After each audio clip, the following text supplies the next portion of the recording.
उसके चलते मजबूरी में उन्होंने कहा था कि हम राज्यकर्मी का जब लेकिन शिक्षक संगठनों को खत्म कर देंगे, उसी बैठक उन्होंने इशारा किया। बाहर सरकार चाहती है कि जो 4 लाख नियोजित शिक्षक हैं उसमें से बड़े हिस्से को हम निकाल करके बाहर कर दें। पूरा वीडियो देखने के लिए चैनल पर बने रहें। उससे पहले आपको बता दें कि सीपीआई एमएलए संदीप सौरभ ने सरकार का पोल खोल कर रख दिया।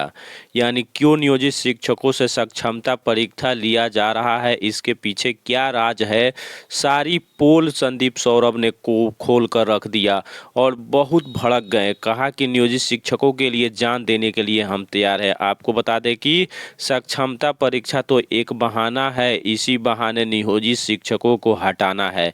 बड़े पैमाने पर नियोजित शिक्षकों को हटाने की तैयारी हो रही है, इसका ब्लूप्रिंट भी तैयार हो रहा है। तो संदीप सौरभ भड़क गए, तो आइए सुन लेते हैं क्या कुछ कह रहे हैं सीपीआई के एमएलए संदीप सौरभ। मानसिकता वाले व्यक्ति के आने के बाद जिस तरीके के फरमान आप सब लोगों ने उसका सामना किया है, समय समय पर संघर्ष हुआ। बिहार के तमाम नियोजित शिक्षकों के साझे और संगठित प्रयास के बाद जिस तरीके से पिछली सरकार जो एक समय में कहा करती थी कि हम राज्यकर्मी नहीं आप बना सकते हैं, भगवान भी नहीं पाएगा, तो ये संभव नहीं। इसके बावजूद आप लोग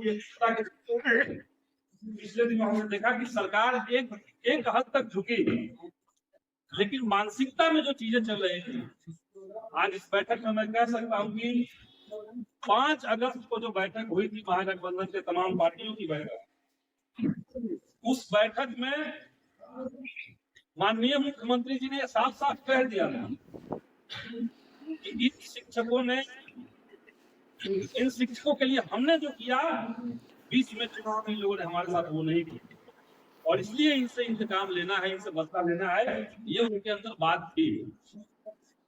लेकिन लोग के आंदोलन के चलते में बिहार से 4 लाख शिक्षकों का एक राजनीतिक हस्तक्षेप हमेशा रहेगा, इस आशंका के चलते और जो तर्क शिक्षक आंदोलन से सरकार तक पहुंच रहे थे, उसके चलते मजबूरी में उन्होंने कहा था कि हम राज्यकर्मी का जब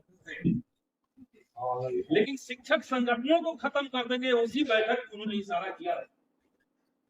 बाहर आकर के हम लोगों ने कहा भी ये बात, लेकिन उसके बाद हमने देखा कि वही बात जो बैठक में वो दबे जुबान से कह रहे थे, बाहर निकलने के बाद जब अपने अधिकारियों को बुलाया, राज्यकर्मी के साथ तमाम गैर लोकतांत्रिक फैसले, शिक्षक विरोधी सर्कुलर, उसका भी एक संदेश उन्होंने दे दिया।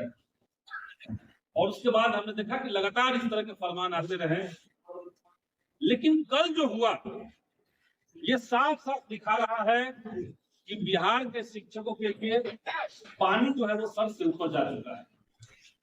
अभी तक आपको बताया जाना था इस बात को, अगर आप सरकार के खिलाफ कुछ बोलेंगे, कुछ लिखेंगे, कुछ सोचेंगे तो आपके ऊपर कार्रवाई हो जाएगी। इमरजेंसी के दौरान भी जो नहीं हुआ, आपातकाल के दौरान भी जो चीजें नहीं हुई, उसको मौजूदा सरकार में के पाठक ने उसको लागू करवाया है। इमरजेंसी के दौरान किसी शिक्षक संगठन से जुड़ा होना गुनाह नहीं था, बल्कि उस समय इमरजेंसी का जो कानून होता है उसके तहत शिक्षक संगठनों के कार्यक्रम पर रोक थी, संगठन बनाने पर, उसका सदस्यता बनाने पर रोक नहीं थी। लेकिन हमने देखा कि इस बीच में के पाठक ने मनमाना तरीके से संगठन बनाने को लेकर के भी कार्रवाई करना शुरू कर दिया। लेकिन कल जिस तरीके का हुआ, अभी जो साथी बोल रहे थे, एकदम साफ बात है।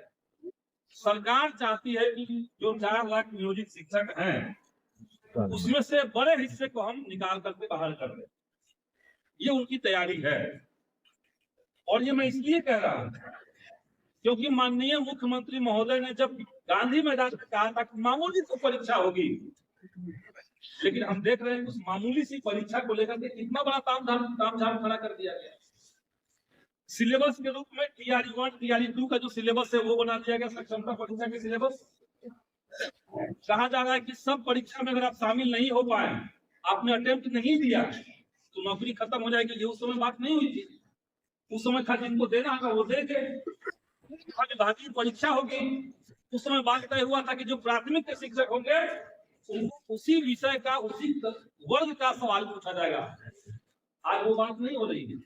सिलेबस बढ़ा दिया गया है और शर्त लगा दिया गया कि अगर आप फेल हो जाएंगे तो आपको निकाल दिया जाएगा। इसीलिए अब हमारे पास लड़ने के अलावा कोई विकल्प नहीं बचा।